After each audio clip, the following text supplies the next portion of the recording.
may have been informed, we are calling, of course, the third case listed on the calendar. First of all, oral argument, Gulf Pines Hospital v. Drew Medical, Inc. May proceed.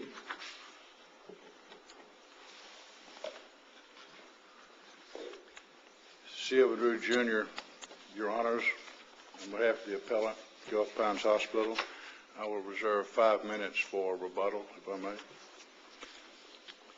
This case was decided on summary judgment by Judge Pittman in the 13th Circuit. And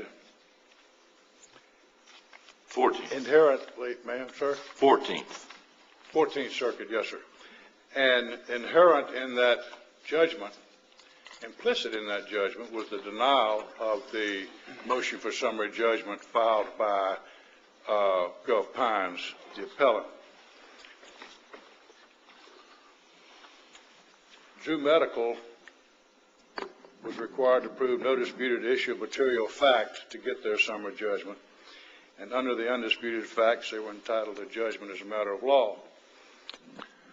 And Gulf Pines was required to prove the same with regard to its motion for summary judgment.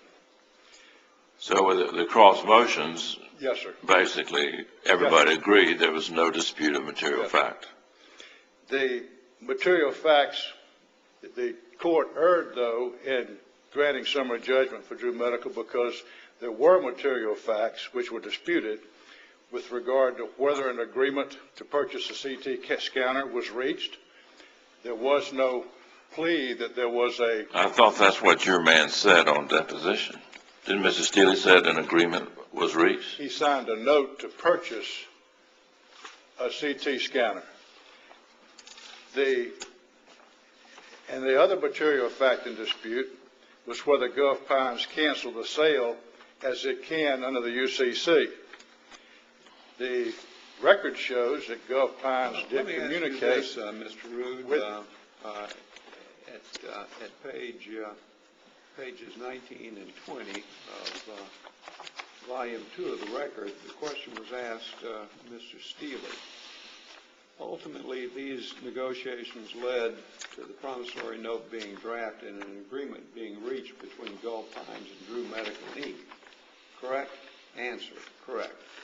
So, to buy the CAT scanner, the CT scanner, yes, sir. And what didn't the note then incorporate the terms of the agreement?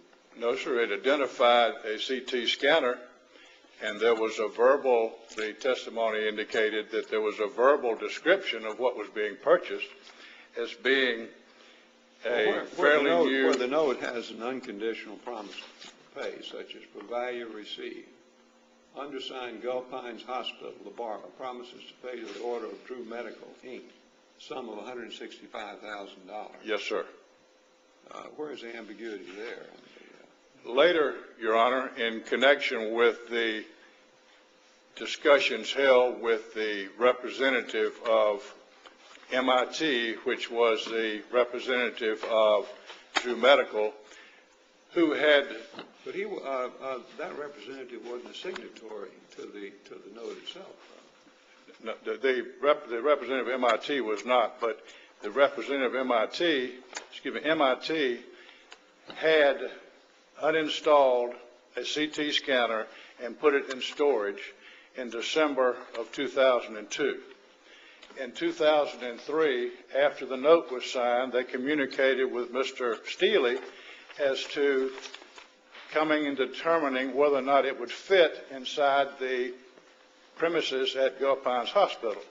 And in the discussion, the description given by the witness called at deposition by Drew Medical, the witness testified that it was not a almost new CT scanner, which it had been purported to be, that the item was worth about $15,000 if you put a new X-ray tube in it, that the existing X-ray tube had exceeded its useful life. And all these things, based on those things, Mr. Steele communicated that he was not going to purchase a CT scanner. Well, that may well have been relevant to it, say, an affirmative defense of, say, fraudulent misrepresentation. However, the only affirmative defenses that I'm aware of that were raised here had to do with failure of consideration. That's correct. We never received the CT scanner. We rejected the agreement, which we can do whether we're under the Uniform Commercial Code or not. If there had been an agreement entered that was a proper agreement, it would have dealt with delivery. In fact, Drew Medical pled that the agreement was to deliver the CT scanner. In their arguments, they say they did not. Now, wasn't the evidence reasonably clear that the only reason that the scanner was not delivered was because Mr. Steele would not accept it? That's correct. He indicated he would not purchase that scanner and went ahead and leased a scanner from MIT, which was in the business of selling and leasing CT scanners. Material facts that are undisputed, and I raise this because the court did err in not granting our motion for summary judgment on the affirmative defense for want or failure of consideration. The facts undisputed there with the CT scanner was a sole consideration for the note. Gulf Pines never had possession, title, or ownership of the CT scanner. And it's undisputed that Drew Medical promised Gulf Pines a CT scanner that was fairly new, worth $165,000, had a new X-ray tube, and their witness, and well, this is undisputed. they're talking about a particular CT scanner, the Yes, one sir. whose serial number appears on the note, right? Yes, sir. And their witness testified that the identified CT scanner was old and dated, worth only $15,000 if it had a new X-ray tube, and we didn't plead it, but they called $75,000 or $80,000, and it had an X-ray tube that had exceeded its useful life. Because of those things, Gulf Pines noticed its displeasure and dissatisfaction, in response to which the purchase price was reduced to $100,000, and it was still not purchased. That's not disputed. And Gulf Pines, therefore, was entitled to a summary judgment as a matter of law because the record before the trial court showed there was no consideration to Gulf Pines for its $165,000 note. Well, now, can a promise constitute consideration? Sir? Can a promise constitute consideration that would support a contract? No, sir. The pleadings indicated the delivery of the CT scanner was part of the agreement, although it's not set forth in the body of the note, nor is there a contingency if what if it doesn't fit your facility. I believe you told Judge Irvin the reason there was no delivery is because your client told him don't deliver it. That's correct. So is that the way it works? You can enter into an agreement and then repudiate it Your Honor, you can, under the UCC. at will and walk away from it. Under the UCC, you can reject delivery. If they had actually delivered it, Gulf Pines could say, we don't want it, take it back. And that's permissible, even if they don't have a reason that's justifiable. If they have a justifiable reason, of course, it's also permitted. But if there had been a real agreement that dealt with all the potential issues, they would have pled breach of contract as a prayer for relief as well as suing on the note. They didn't raise breach of contract. They didn't treat it as an agreement. They treated it as a note and an obligation to pay. And granted, the note had provisions that they didn't have to rely on the security to... But as between the two original parties, what are you not saying you got any defenses cut off? Because we have a defense of failure consideration, yes, sir. And you pleaded that? We pled that. And the judge said, well, you got this, as you told Judge Irvin, you have this deposition where your man says, acknowledged that was the installment promissory note that acknowledged the agreement to purchase the scanner. And that the terms of the agreement were, we're going to purchase the, whatever it was, the GE, CT, so forth, for the amount of $165,000. Yes, sir. But So they reached an agreement, and the agreement, and after he had the physical note for 5 days, he signed it, gave it back to him, and then they said, okay, well, we'll get that machine to you. He said, I don't want it. right, sir. During the process, several things developed. There was not a meeting of the minds on what was being purchased because it wasn't. How can you say that if you got the serial number there? They had the serial number, and the person that had the machine advised, who was the representative of MIT, who was a representative of Drew Medical for the purposes of contacting Gulf Pines and delivering the CT scanner, said, oh no, this is an older model. The X-ray tubes exceeded its useful life. It's worth about $15,000. And that's why Gulf Pines said, we don't want it. You didn't represent the right machine to us. Older than what? Sir? You say it's an older model? It was an older model than what it was represented to be, an almost new model that was purchased for $500,000. Well, the only description of the goods, of course, was in the note. I mean, it didn't go into the detail now, but basically oral testimony. Yes, sir.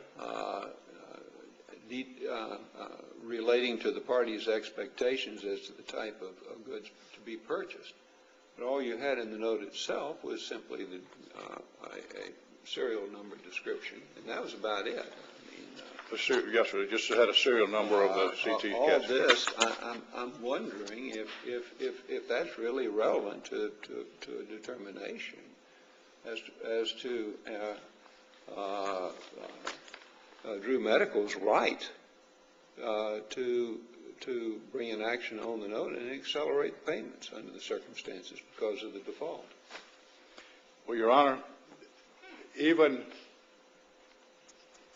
there was no provision for a lot of things, and that's why Drew Medical's principal agreed to reduce the price to $100,000, and there had been no delivery, had been no measurements to see if it would fit. And it's like you go in and buy a 95 Lincoln and you get a 1965 Lincoln. You say, wait a minute, I don't want my 95 Lincoln if that's what it is. It's got a serial number and it's the same.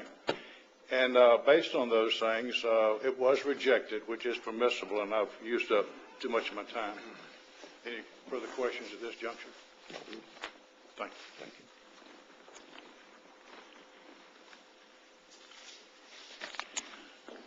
May it please the Court, my name is Mark Reisinger on behalf of the appellee, Drew Medical.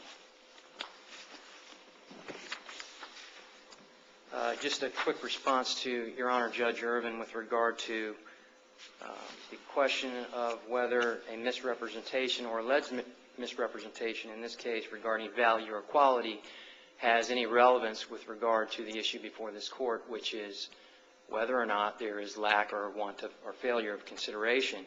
And my answer to that question, Judge Irvin, is no, it doesn't, because as the Court earlier pointed out, misrepresentation was not pled as an affirmative defense. We are not before this Court on the issue of misrepresentation or any argument like that. We are here on the simple, narrow scope of whether or not there was lack of or failure of consideration. Well, what remedy does a buyer have regarding the purchase of goods which proved to be non-conforming to the buyer's expectations? Well, Your Honor, if the buyer were to proceed forward under the UCC, there are specific provisions under the UCC for both justified rejection of defective goods and for revocation of acceptance for non-conforming goods. But there are specific procedures that must be followed in order to be allowed the benefit of both the rejection and/or the revocation of acceptance. Neither were followed in this case. Neither position was taken for the trial court in any of the pleadings. None of those arguments were made. It was simply an argument of they agreed to provide us the scanner. They didn't deliver it because it wasn't physically installed in the location. That in and of itself justifies lack of or failure of consideration. And, Your Honor, I think that the case law in the state of Florida and specifically before this court is clear that consideration constitutes much more than mere physical delivery of, in this case, the CT scanner. For example, I believe Judge Benton earlier asked the question, can a promise constitute consideration? This court last year, in the case Census Court No. 2 versus Schwaller, citation 901 Southern 2nd 307, decided in April 2005, found in that case held that a simple promise, no more than a simple mere promise, could qualify as consideration. And in that case involved an employment contract where the employee was terminated from employment after a contract had been entered into. The contract had the terms requiring employment, consistent employment, increases in pay, and increases in benefit. The contract was terminated. The employee then sued for retaliatory conduct. The employer sought to compel arbitration in that case. The trial court denied the motion to compel. That was appealed. And on appeal, the employee stated that the arbitration provision doesn't apply because of the fact that there was lack of consideration or failure of consideration. The contract was void, and therefore arbitration provision should not be enforced. This court, with Judge Irvin concurring on that opinion, stated that the mere fact that there was not consistent employment or increases in raise or increases in benefits does not change the fact that there was a promise to give consistent employment, increases in benefits and pay, and that promise alone qualified as consideration. Now, that's even more extreme situation than the present facts. In the present facts, we don't have Drew Medical, the appellee, terminating an agreement. We don't have Drew Medical, the appellee, taking any inaction or action which affects their obligations of performance. They performed all of their obligations pursuant to the terms and conditions of the agreement, which culminated into the note. And the only reason that this transaction did not finalize with delivery was because of action or inaction on the part of the appellant and a third-party bailee carrier entering into a separate agreement to purchase another scanner. The fact that they decided to purchase another scanner does not change the fact that there was consideration in this case, clear consideration provided by Drew Medical. They gave promises to the appellant in this case. They received detriments or incurred detriments by virtue of taking back a security entrance, transferring title by virtue of the note, delivering the goods to the bailee carrier to install at the place of installation, taking it off the market. I thought the scanner went into storage. Was it maybe in storage at the time the agreement was reached? Your Honor, I would agree that the record is not clear as to exactly when the scanner actually was deinstalled from Drew Medical's location and put in the warehouse. But the record is clear that the purpose of the deinstallation was at the very least to try to sell it to a third party. In this case, Drew Medical entered into the agreement with Gulf Pines and was able to sell this used scanner, which it was represented as a used scanner. That is undisputed and in the testimony from Mr. Steele. But the fact that it was taken off the market and the fact that we're dealing with a product that is by its nature subject to quick technological advances which cause depreciation if, in this case, Drew Medical is not allowed to put it on the market and sell it to another third-party buyer. In this case, we've never even received the scanner back. In fact, we've lost full value. He said that you all told him that it was worth $500,000, or that it had been that Drew paid $500,000 for it. Your Honor, and there is testimony by Mr. Steele on the record regarding Mr.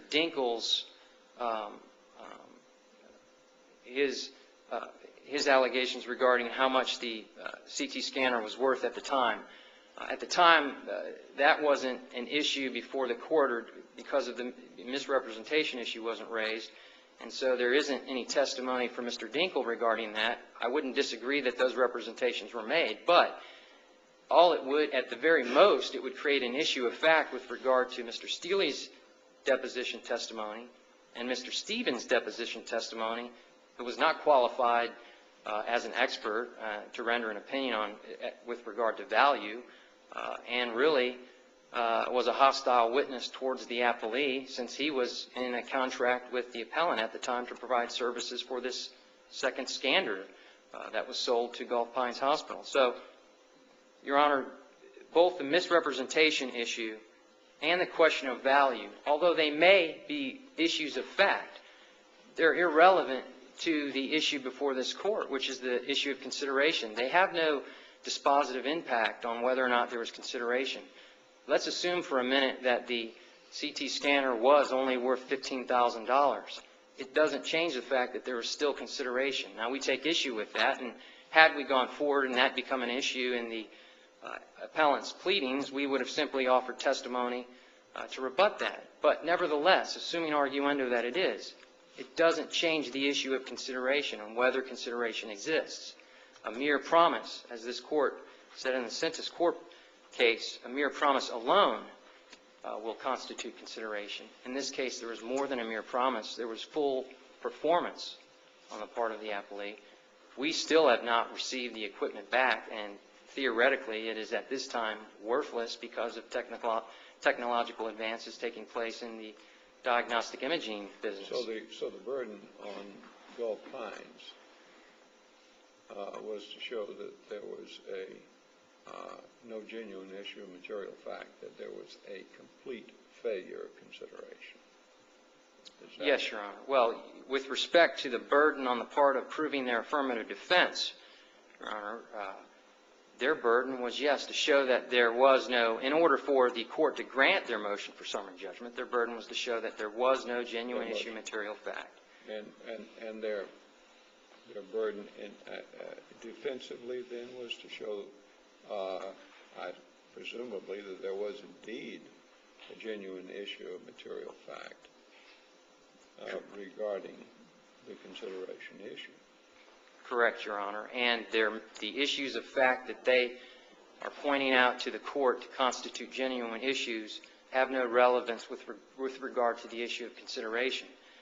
The issue of misrepresentation, whether there's a question of fact with regard to whether it was misrepresented, has no bearing on the issue of consideration. Whether or not the value is $15,000 or $500,000 or $165,000 has no bearing on whether or not there was consideration. In this case, Mr. Steele executed a note, and by executing the note, recognized for value received in the amount of $165,000. So we could also state that Mr. Steele himself agreed to the value at being $165,000. But once again, that is not an issue that is dispositive of whether or not there is an issue of fact which would stop the trial court in this case from granting Drew Medical summary judgment on its complaint. I would also like to add, Your Honor, with respect to the first error signed by appellant, that the issue presented in the first error signed by the appellant is one of affirmative relief. They're requesting that the court reverse and remand the denial of their summary judgment and instruct the trial court to enter summary judgment in their favor. This court lacks jurisdiction to review an issue on a non-final order denying affirmative relief.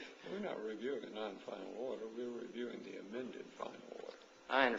I understand and agree, Your Honor, but in that final order, there is no finding with regard to a denial of the appellee's motion for summary judgment. Is that implicit in the...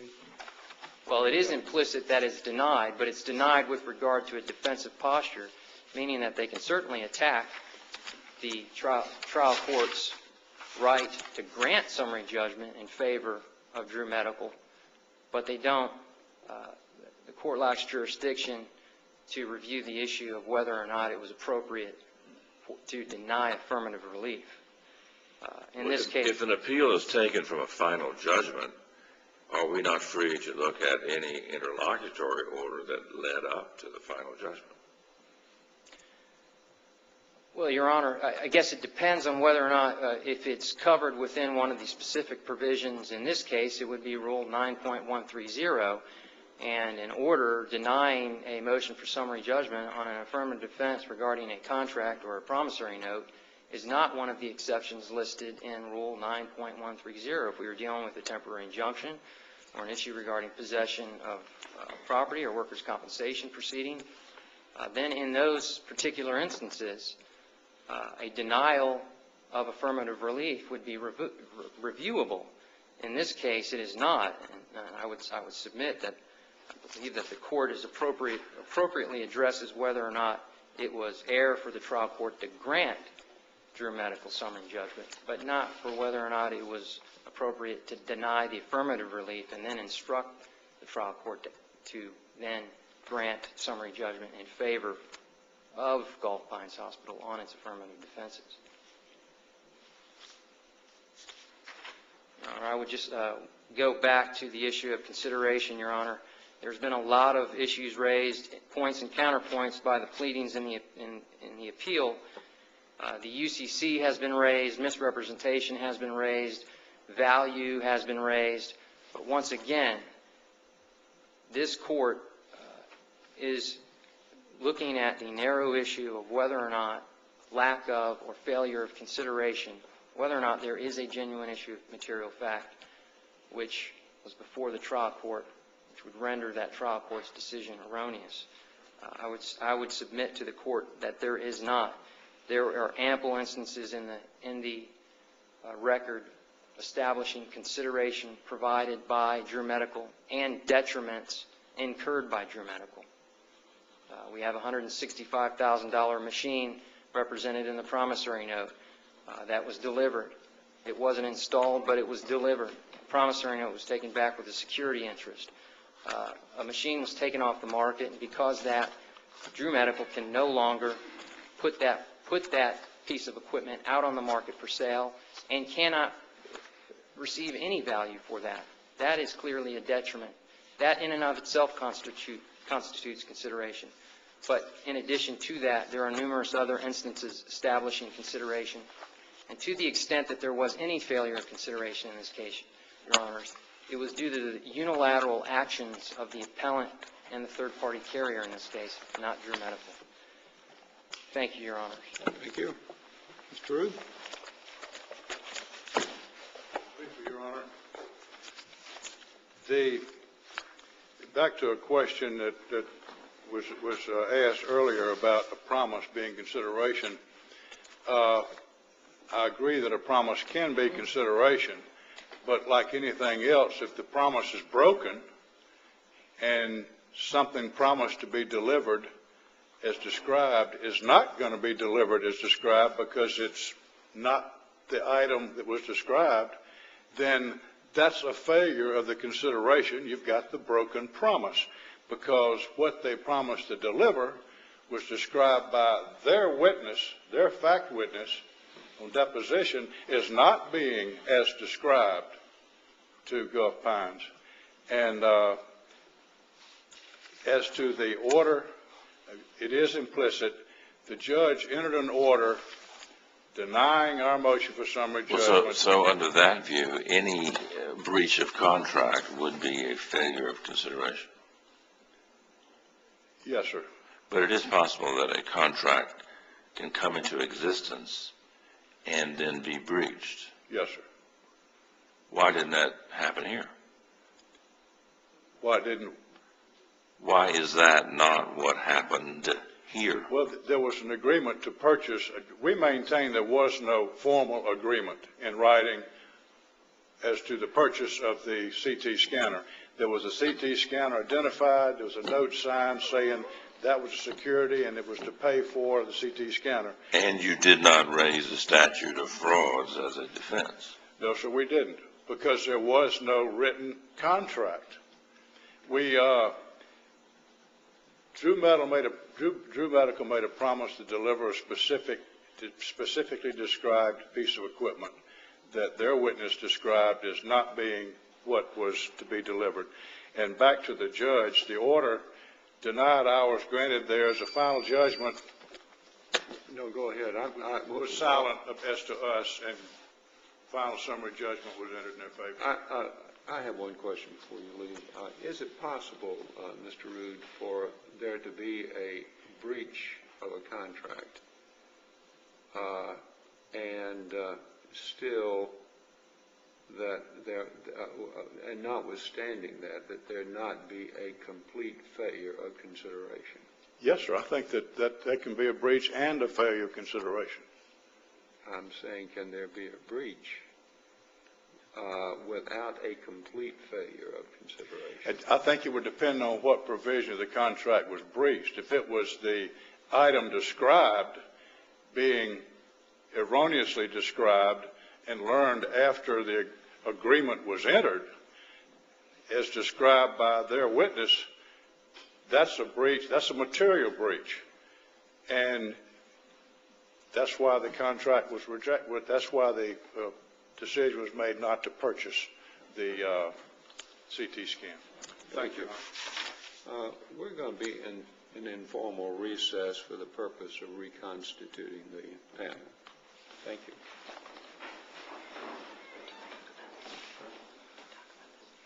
You want to? Okay, sure.